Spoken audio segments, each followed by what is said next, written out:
Kita menganggap dunia ini adalah milik kita bersama. Sayangnya, bagi jutaan makhluk hidup lain, dunia hanyalah sebuah penjara tanpa jeruji yang terlihat. Eksploitasi hewan bukan sekedar tentang perburuan liar. Ia hidup di tengah kita, berkedok ingin memberikan edukasi, tradisi, hingga hiburan jalanan. Setiap kali seekor hewan dipaksa melakukan hal yang tidak alami, demi tahu manusia, ada harga yang harus dibayar. Dampaknya nyata, antara lain trauma psikologis ironis, malnutrisi, hingga transmisi penyakit zoonosis. Penyakit yang melompat dari hewan ke manusia. Alam menciptakan mereka dengan insting liar, tapi tangan manusia mengubahnya menjadi boneka yang harus menuntut. Mari kita bicara tentang sesuatu yang sangat dekat dengan trotoar kita. Sesuatu yang mungkin sering kita anggap lucu saat kecil. Topeng monyet.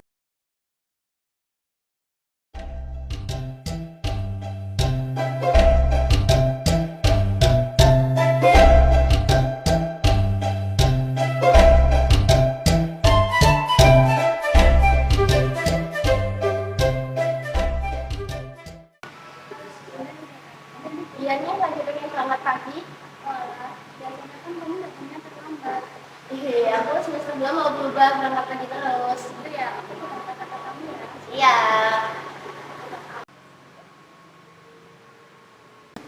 Lagi baca artikel ya? Artikel apa tuh?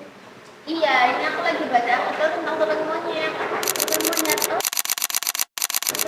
oh yang biasanya di jalanan itu ya? Iya. Permainan terus pakai topeng itu? Iya, bener banget. Jadi aku tuh baca karena dulu tuh kan aku sering lihat di dekat rumah aku tuh banyak banget topeng monyet. Tapi ternyata setelah aku baca artikel ini, topeng monyet itu termasuk ke eksploitasi hewan. Nih lihat nih artikelnya. Nah, jadi menurut artikel yang di sini tuh ada beberapa lembaga perlindungan satwa itu ngatain kalau banyak monyet di praktik ini tuh dilatih dengan cara kekerasan. Jadi mereka tuh kayak disuruh berdiri tegak, mereka dirantai. Bahkan ada beberapa dari mereka tuh yang sampai gigitnya tuh dicabut biar nggak gigitin orang. Giginya dicabut? Iya, beneran dicabut. Kan sedih banget ya. Dan sebagian besar monyet yang dipakai itu tuh merupakan jenis monyet ekor panjang. Yang mereka tuh sebenarnya tuh satwa liar yang harusnya hidupnya di hutan, bukan di jalanan, dan dijadiin hiburan kayak gitu. Mari kita bicara soal monyet ekor panjang, Macaca fascicularis. Monyet-monyet ini seringkali diambil paksa dari habitat aslinya di hutan untuk memenuhi permintaan pasar hiburan. Meskipun terlihat pintar saat meniru gerakan manusia, proses pelatihannya kerap melibatkan tindakan penyiksaan yang melanggar pasal 302 KUHP tentang penganiayaan hewan. Secara ekologis, perburuan liar ini mengancam keseimbangan populasi mereka di alam, menjauhkan mereka dari peran pentingnya sebagai penjaga ekosistem hutan. Namun masalah ini tidaklah hitam dan putih. Di tengah masyarakat kita terjadi sebuah dilema. Di satu sisi, ada warga yang mendukung langkah tegas pemerintah seperti di Jakarta maupun di Bandung. Karena mereka sadar akan ada ancaman penyakit menular dan isu kekejaman hewan.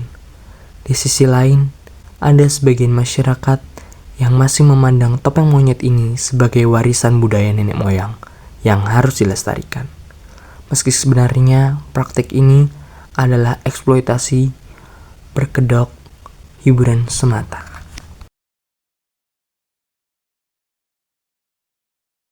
Di balik kostum mungil dan gerakan lucu yang memancing tawa, tersimpan realitas kelam yang seringkali luput dari pandangan mata publik. Topeng monyet bukan sekadar tradisi hiburan jalanan yang memudar.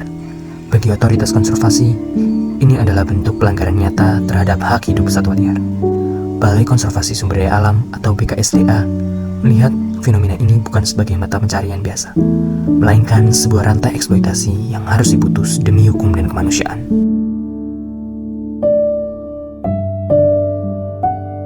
Riset ini bermula dari titik koordinat SMA Negeri 6 Surakarta ke kantor BKSDA. Perjalanan pertama kami menuju kantor BKSDA menempuh jarak lintasan sejauh 10 km. Kendaraan kami bergerak dengan kecepatan rata-rata 40 km per jam. Di tengah lalu lintas Solo yang dinamis, maka secara sistematis diperlukan waktu tempuh sekitar 15 menit. Di sini kita melihat perbedaan antara jarak yang merupakan besaran skalar dengan perpindahan sebagai besaran vektor yang menarik garis lurus dari sekolah menuju kantor instalasi.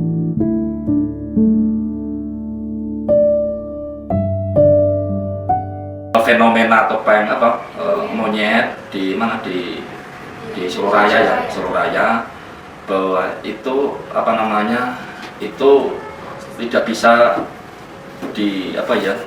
saat ini masih ada, itu ya tidak bisa dihindari ya, dari masih ada, karena ada anggapan bahwa masyarakat itu masih sebagian untuk hiburan tadi ya, hiburan untuk ya merasa menghibur masyarakat gitu kan. Faktor sosial lainnya ya kami ya belum pernah ketemu langsung ya, belum bisa memastikan ketemu langsung sama pelakunya, karena ya sifatnya pindah-pindah, kami belum bisa ketemu langsung, sehingga kami menganggapnya bahwa ada yang beranggapan bahwa itu untuk mencari penghasilan tambahan itu dari beberapa informasi yang kami dapat bahwa itu sebagai juga tambahan untuk mencari kehidupan mereka. BKSDA tentunya ini melarang tegas dan tidak mengizinkan, karena itu adalah melanggar etika dan kesejahteraan satwa, karena itulah satwa liar yang hidupnya adalah di hutan. Itu intinya kami dengan pemerintah kota ya sudah melakukan koordinasi, menjalin komunikasi. Seandainya ada topeng monyet yang masih berkeliaran di wilayah Surakarta dan sekitarnya, kita akan melakukan tindakan dan penertiban bersama. Tindakannya yaitu nanti kita lakukan sosialisasi, penyuluhan, edukasi, dan akhirnya ya akan untuk diserahkan kepada BKSDA Jawa Tengah. Kalau dari mananya kita belum terkonfirmasi ya, terus terkait perdagangan sampai dengan saat ini hasil dari kegiatan BKSDA Jawa Tengah belum menemukan bahwa satwa liar monyet ekor panjang itu diperdagangkan. Secara online, secara media sosial maupun secara itu belum pernah menemukan. Kalau perburuan sih belum pernah ditemukan ya Mbak ya.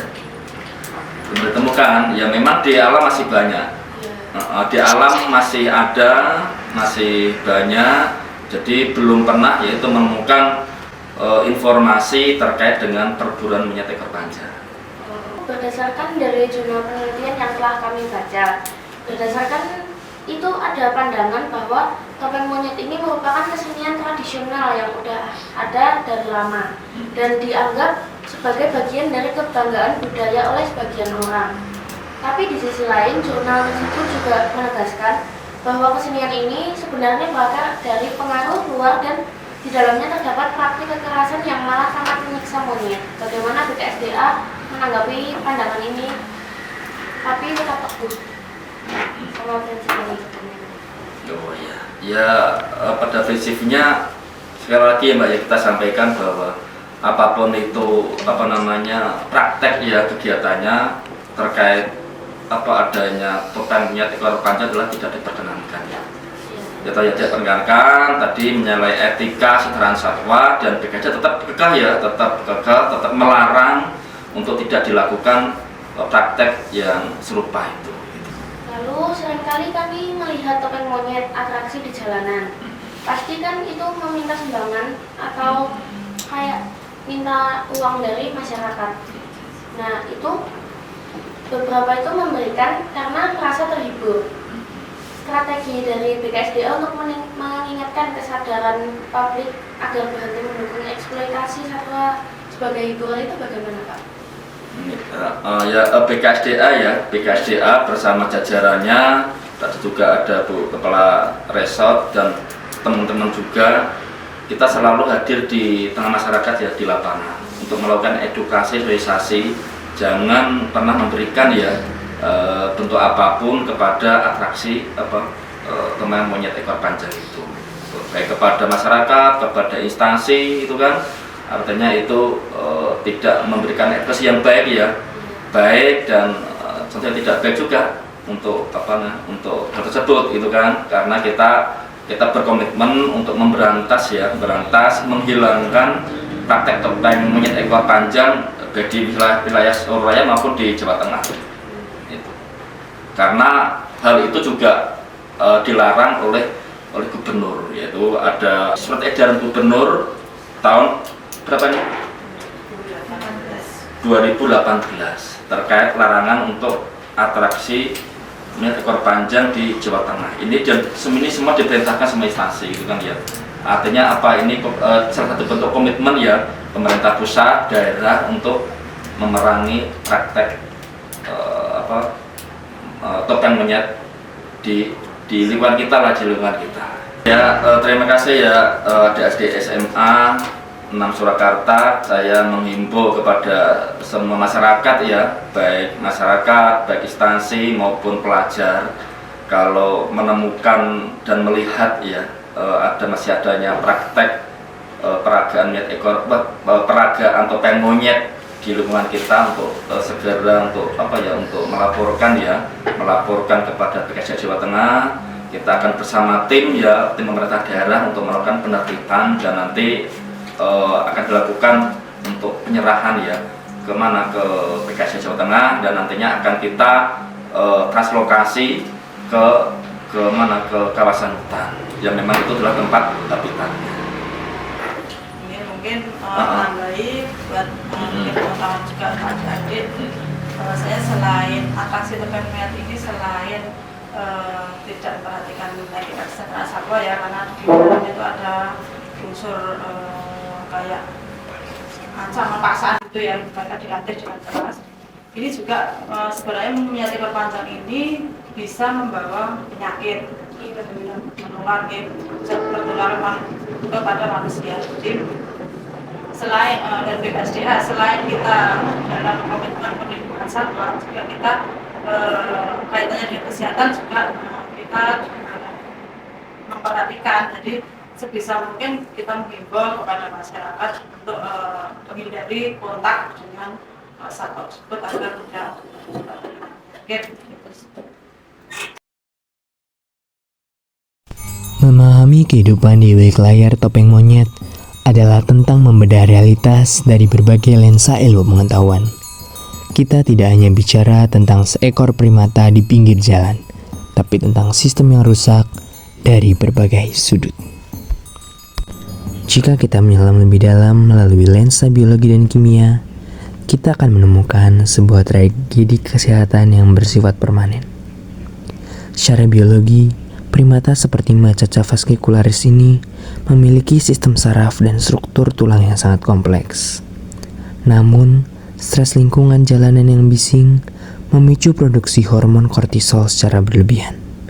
Dalam jangka panjang, hormon stres ini bersifat toksik. Ia merusak sistem kardiovaskular dan menekan sumsum tulang belakang mereka untuk memproduksi sel darah putih, sehingga sistem imun mereka pun runtuh. Kesehatan monyet ditentukan oleh keseimbangan mikronutrien dan mikronutrien yang masuk ke tubuhnya. Di alam liar, monyet mengonsumsi serat dan protein alami yang kaya akan vitamin. Namun, di jalanan, mereka dipaksa melakukan metabolisme terhadap zat-zat kimia yang asing bagi tubuh mereka. Nutrisi yang mereka terima pun menjadi bencana kimiawi. Makanan manusia yang tinggi akan natrium dan glukosa olahan merusak fungsi ginjal dan memicu lonjakan insulin yang tidak alami bagi primata liar. Tubuh mereka yang secara evolusi dirancang untuk mengolah serat dari tanaman hutan, kini dipaksa melakukan metabolisme terhadap zat aditif dan lemak jenuh. Ketidakseimbangan ini dipicu oleh reaksi kimia di dalam darah ini menciptakan peradangan kronis, yang menjelaskan mengapa banyak monyet di jalanan terlihat memiliki luka yang tak kunjung sembuh, ataupun juga bulu yang rontok akibat kegagalan fungsi organ dalam. Dalam teori ekonomi, dikenal istilah biaya peluang, ataupun bisa disebut juga dengan opportunity cost. Ketika seseorang memilih untuk menghabiskan waktunya di jalanan bersama topeng monyet, ia kehilangan kesempatan untuk mengembangkan keterampilan yang lebih produktif dan berkelanjutan di masa depan.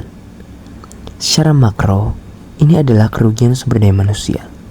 Selain itu, ada kerugian ekonomi yang tidak terlihat namun juga besar, yaitu biaya kesehatan publik yang harus ditanggung oleh negara jika terjadi wabah zoonosis, serta biaya rehabilitasi satwa yang jauh lebih tinggi daripada keuntungan yang dihasilkan dari koin-koin di pinggir jalan. Topeng monyet adalah contoh ekonomi yang tidak berkelanjutan. Ia bergantung pada eksploitasi model hidup yang terus menyusut kualitasnya. Pada akhirnya, ini bukanlah solusi ekonomi yang memandirikan, melainkan cara bertahan hidup yang justru mengunci pelakunya dalam jerat kemiskinan dan kerugian ekologis yang tak ternilai harganya. Dampak ekonomi marginal ini tidak hanya berhenti pada angka pendapatan sang pawang. Jika kita tarik lebih jauh ke dalam logika matematika, kita akan menemukan sebuah kerugian sistematik yang dialami oleh satwa ini. Eksploitasi demi motif ekonomi telah memaksa angka-angka alami dalam hidup mereka menjadi tidak seimbang. Jika kita meninjau dari sisi spiritualitas dan agama, esensi keberadaan manusia di bumi ini adalah untuk membawa rahmat dan kebenaran. Agama mengajarkan kita tentang toleransi, sebuah nilai yang tidak hanya berlaku antar manusia, tetapi juga dalam cara kita memperlakukan seluruh ciptaan Tuhan. Toleransi dalam beragama berarti menghargai kehidupan dalam segala bentuknya, termasuk mengakui bahwa hewan memiliki hak untuk bebas dari rasa sakit maupun dari ketakutan. Pada bidang sosiologi, topeng monyet ini mencerminkan struktur ekonomi marginal di masyarakat perkotaan. Terjadi sebuah ironi sosial, demi menyambung hidup keluarga manusia, hak hidup keluarga satwa dikorbankan. Kita melihat adanya normalisasi kekerasan di ruang publik. Penonton, terutama anak-anak, secara tidak sadar terkonstruksi oleh realitas sosial, bahwa menguasai dan menyiksa makhluk yang lebih lemah adalah hal yang bisa diterima selama itu bersifat menghibur.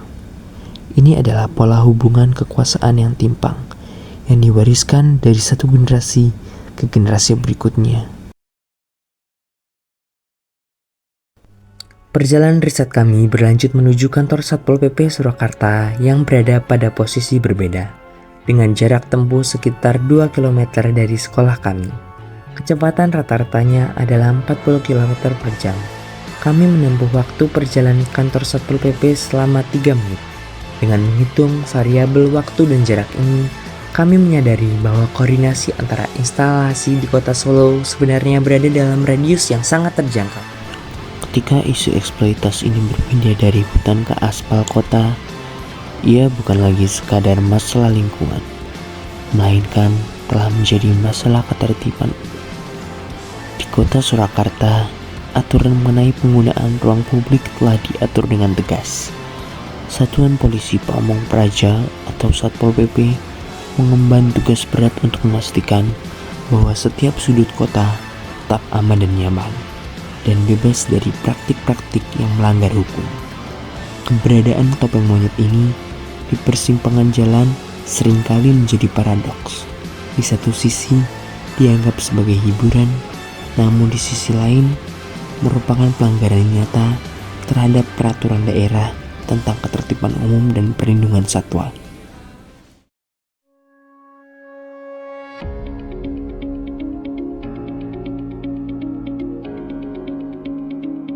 Ya, kalau pandangannya adalah bahwa itu adalah eksploitasi terhadap hewan, memaksa hewan untuk diajak mencari nafkah, dipekerjakan seperti itu.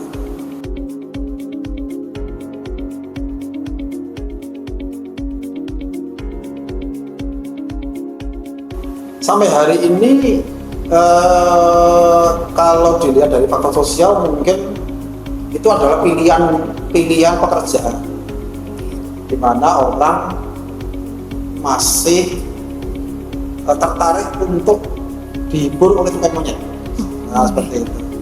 Tapi lebih dari itu, kalau memang itu mau diberantas, berarti kita harus menyiapkan dasar aturannya dulu.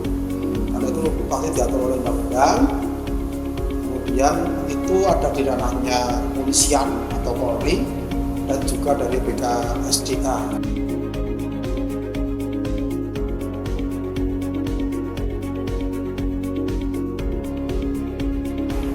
Kalau diizinkan, saya kira mereka tidak ada izin.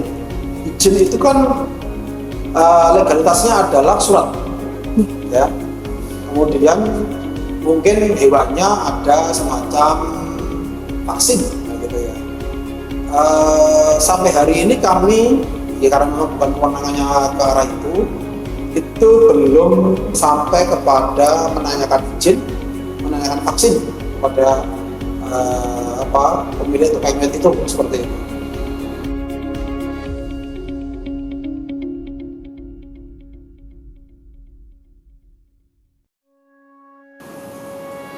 Pada saat menangkap bisa jadi ya. Artinya menangkap itu gini,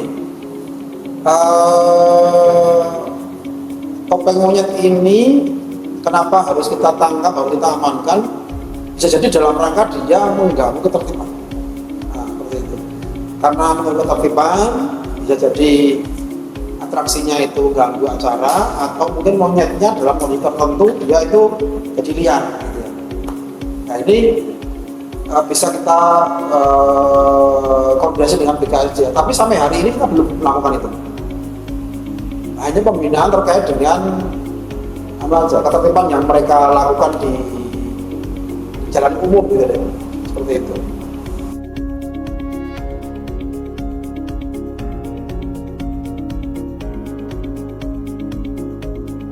Ya, ini perlu kesadaran bersama. Ya, jadi arahnya mau kemana kita? Arahnya mau dihentikan dengan penegasan aturan yang ada, atau hanya pembinaan saja. Kalau pembinaan saya kira tidak cukup sampai di situ, karena saya yakin topeng monyet ini adalah sudah menjadi istilahnya jalan hidupnya mereka. Jadi dengan dia topeng monyet atau orang jualan atau orang apapun lah ya, sama itu menjadi jalan hidup yang setiap hari harus mereka lakukan, mendapatkan uang ini, yang seperti itulah. Pemerintah itu maunya apa? Pemerintah dalam hal ini yang berwenang ya, kepolisian, BKSDA. Maunya apa? Apakah maunya itu tertib?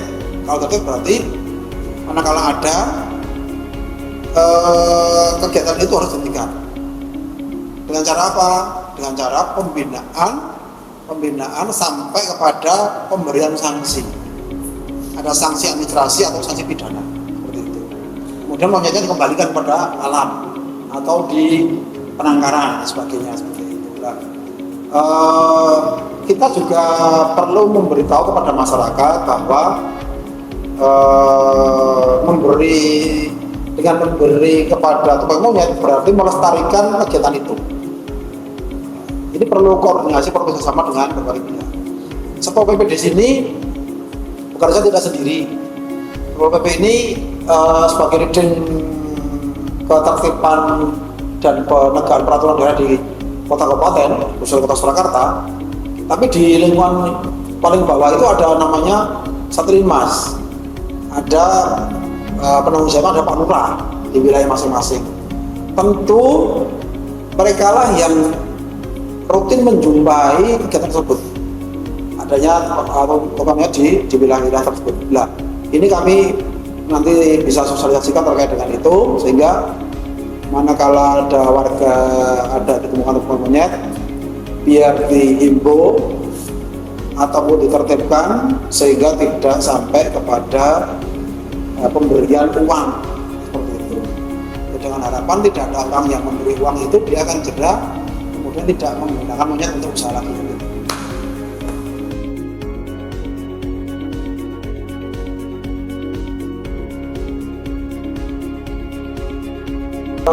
Kita punya Perda 5/2025 tentang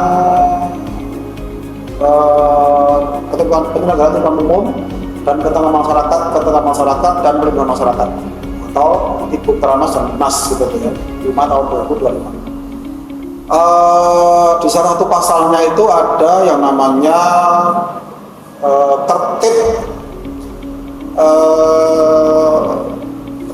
tapi jalan menggunakan jalan sesuai dengan fungsinya. Nah, kalau kita kategorikan sebagai peminta-minta, itu juga kita bisa jerat dengan pasalnya di tertib jalan atau tertib sosial di perda tersebut. Berarti tidak boleh dia meminta-minta di semua tempat di Kota Surakarta. Sanksinya apa? Sanksinya teguran dan peringatan. Nah, nanti juga ada sanksi administrasi yang harus mereka bayarkan. Seperti itu ada di tertuang di Perda 5 2025. Apa konsisten? Kami konsisten. Tetapi perlu diingat bahwa Surakarta itu besar. Kota kecil itu besar. Kecil dilihat dari luasannya, besar kalau dilihat dari jumlah petugas yang menangani permasalahan di setiap lini permasalahan, kan gitu. Jadi Solo ini kan punya kurang lebih 600.000 penduduk kalau malam, kalau aslinya. Tapi kalau siang seperti ini sampai 2 juta. Dan permasalahan itu menjadi permasalahan ketertiban yang harus kita tangani. Manakala ada tukang monyet yang ada di wilayah dan tidak bisa kami itu mengetahui secara langsung, maka kami koordinasi dengan itu tadi Satlimas, Pak Lurah yang bisa untuk memberitahu, memberi info kepada kami untuk melakukan pembinaan. Atau mereka sendiri bisa memberikan pembinaan kepada tukang monyet agar tidak menggelar kegiatan di situ. Gitu deh.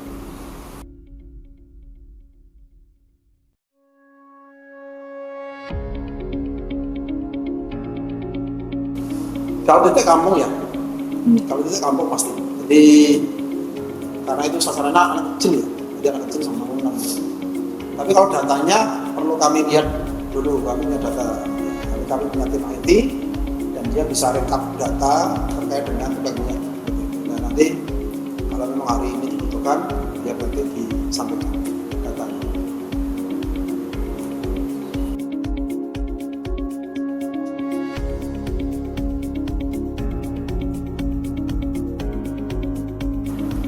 Kalau terintegrasi belum nih, artinya data ya, kita belum. Jadi mungkin aja ya, seperti parsial saja. Pada saat ada rencana kegiatan itu, maka kita lakukan pendataan. Saya bisa melakukan memerintahkan kepada wilayah hari ini aja, langsung saya WA untuk melihat permasalahan di tengah-tengah masyarakat, manakala ada itu nanti datanya bisa masuk ke saya. Itu hanya bukan paling jam bisa masuk. Karena Linmas itu tiap hari juga patroli di lingkungan masing-masing. Mereka akan melakukan dalam bentuk foto dan bentuk data seperti itu. Cuman kalau saat ini terintegrasi rutin, kemudian melakukan terus, itu si Satlimas ini perlu untuk diberi tahu kapan dia akan mendatang. Jadi nggak setiap hari. Karena tugasnya kan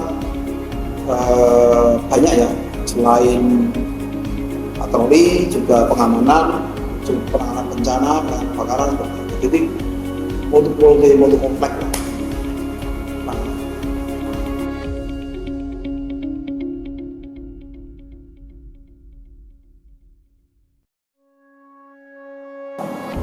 Yang pertama, kampanyekan dalam bentuk-bentuk yang kekinian di medsos lah. Jadi di kelompok ini buat aja lah kelompok, kemudian ada kampanye medsos terkait dengan tidak boleh eksploitasi hewan. Kedua, rutin kegiatan di ruang publik, ada CFD, ada kegiatan yang lain, dan itu bisa untuk diekspos. Ya. Kemudian konsen terhadap kegiatan masalah ini. Jadi yakin pasti nanti ada pertentangan. Tapi karena generasi muda, saya yakin kamu nanti juga akan belajar terkait dengan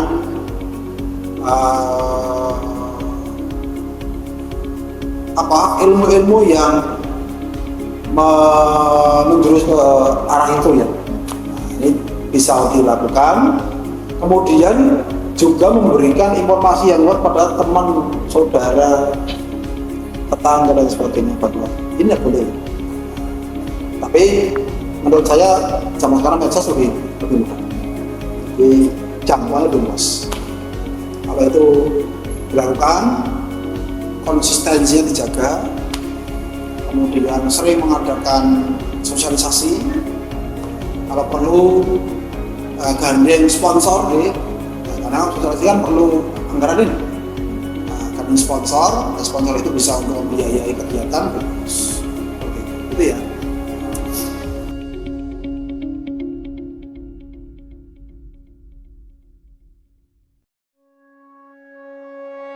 Ya seperti itulah, sama seperti topeng monyet. Kalau dilihat akar budayanya ada dari mana itu kan gitu. Contoh kalau kita ada tarian gambyong umpamanya, kan memang asli Solo, bisa kita lacak itu sejarahnya. Tapi kalau topeng monyet kok enggak deh. Dan itu kan kenapa sampai hari ini tetap ada, yaitu tadi ada orang yang merasa terhibur, kemudian orang yang memberikan uang sumbangan, dan itu jadi support terus menerus bagi mereka. Nah ini kalau memang ini mau dihentikan ya itu dilarang. Cuma orang Indonesia itu orang yang paling dermawan ya, jadi rasa ibanya tinggi. Sesuatu kasih. Tidak boleh mengamen di traffic light. Itu sudah ada sudah. Itu pun setiap hari harus kita patroli. Kalau nggak dilarang, orang itu harus sedekah kan boleh. Nggak pikir gimana tempatnya kan gitu. Padahal di jalan itu ganggu, kemudian bahaya, ya, seperti itu. Nah, maka hal semacam itu perlu kita sampaikan pada Perjalanan kita membedah fenomena topeng monyet membawa kita pada satu kesimpulan, bahwa hiburan tidak boleh berdiri di atas penderitaan. Kita telah melihat dari lensa biologi betapa tubuh mereka hancur, dari kacamata ekonomi betapa lingkaran ini tidak menyejahterakan mereka, dan dari perspektif hukum betapa pentingnya ketertiban itu. Namun semua aturan dan data tersebut tidak akan berarti apa-apa tanpa adanya perubahan kesadaran dari kita maupun dari masyarakat di sekitar kita.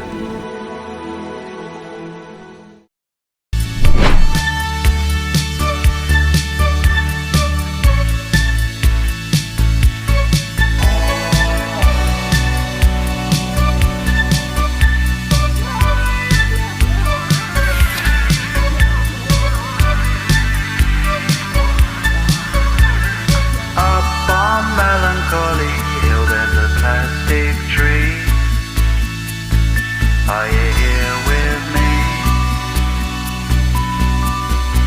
Just looking out on the day of another dream,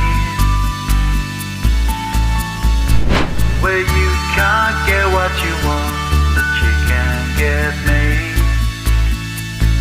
So let's set out to see,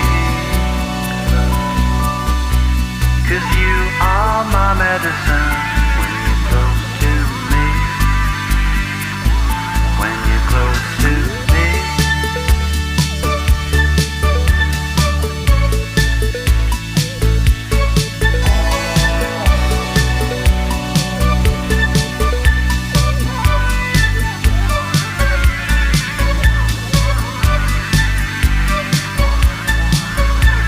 The coal and the submarines round the world will go. Does anybody know if we're looking out on the day of another dream?